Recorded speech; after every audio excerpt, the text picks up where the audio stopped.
তো সর্বশেষ এই হচ্ছে আমার এই নাবিজ। আর এটা মূলত ওই নাবিজের থেকে সম্পূর্ণই একদম আলাদা।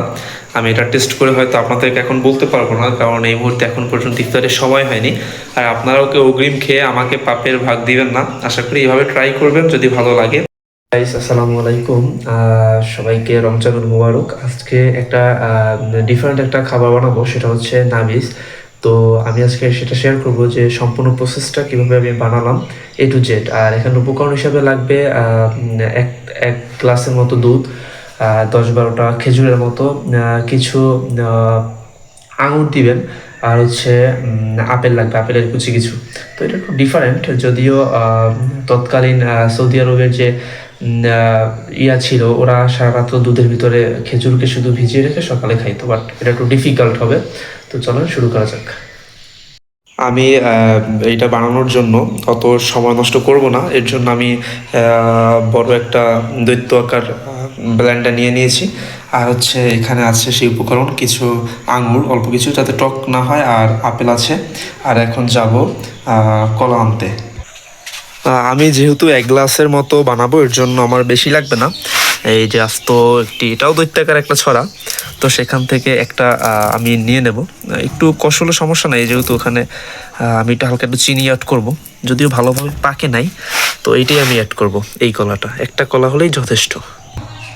তো গাইস, আমার সম্পূর্ণ উপকরণ রেডি আছে। তো এখন এটাকে শুধু আমি এই ব্লেন্ডারের ভিতরে দেব, আর চাবিটা একটা জোরে সোরে একটু মোড়ান দেবো। বেশি একটা দেবো না, অল্প একটুখানি, 1 গাঁট দিলেই হবে, এটার পাওয়ার অনেক বেশি। তাই চলেন দেখা যাক কী হয়। আর এখানে আমার দুধটা বাকি, দুধটা রেডি করলেই আশা করি সব হয়ে যাবে। যে আগে থেকেই আমি এই পাইলায় চাল করে রেখেছিলাম, তো আমার বেশি কষ্ট করতে হবে না। তো এখন শুধু দুধটা ঢেলে নিলেই হবে।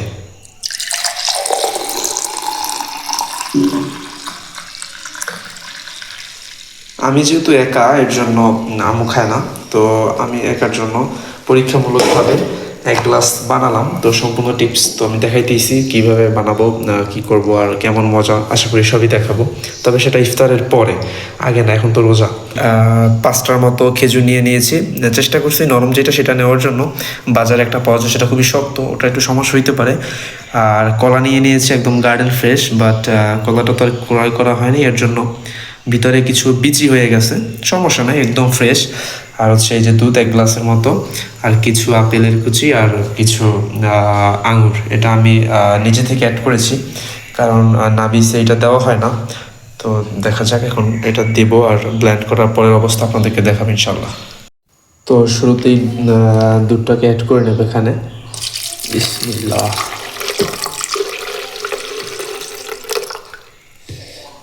সাথে হচ্ছে আপেলগুলো দিয়ে দেব।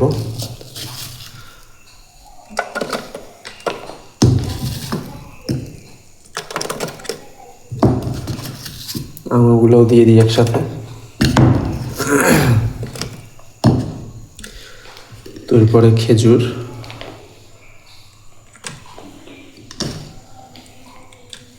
আর হচ্ছে কলা সর্বশেষ।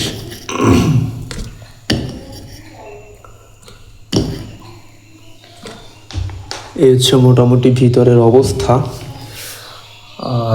এখন আমার হচ্ছে এটা শুধু ইলেকট্রিক সংযোগটা দেওয়ার পালা। তো এর আগে ঢাকনাটা দিয়ে দিতে হবে।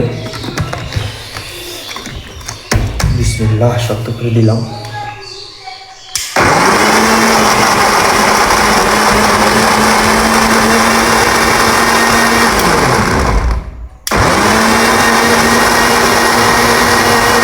এই যে আলহামদুলিল্লাহ, একদম সুন্দরভাবে ব্যালেন্ড হয়ে গেছে, ভিতরে আর অবশিষ্ট নাই। এখন এটাকে বক্স করে শুধু গ্লাসে ঢালি, আশা করি হয়ে যাবে।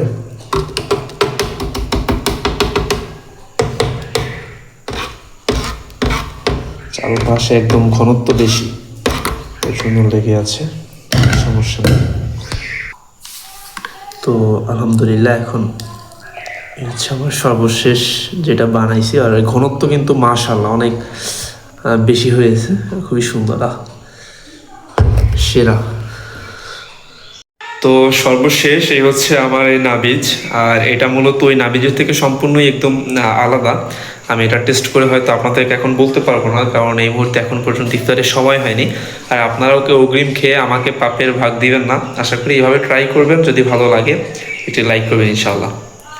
আল্লাহ হাফেজ, দেখা হবে নতুন কোনো ভিডিওতে।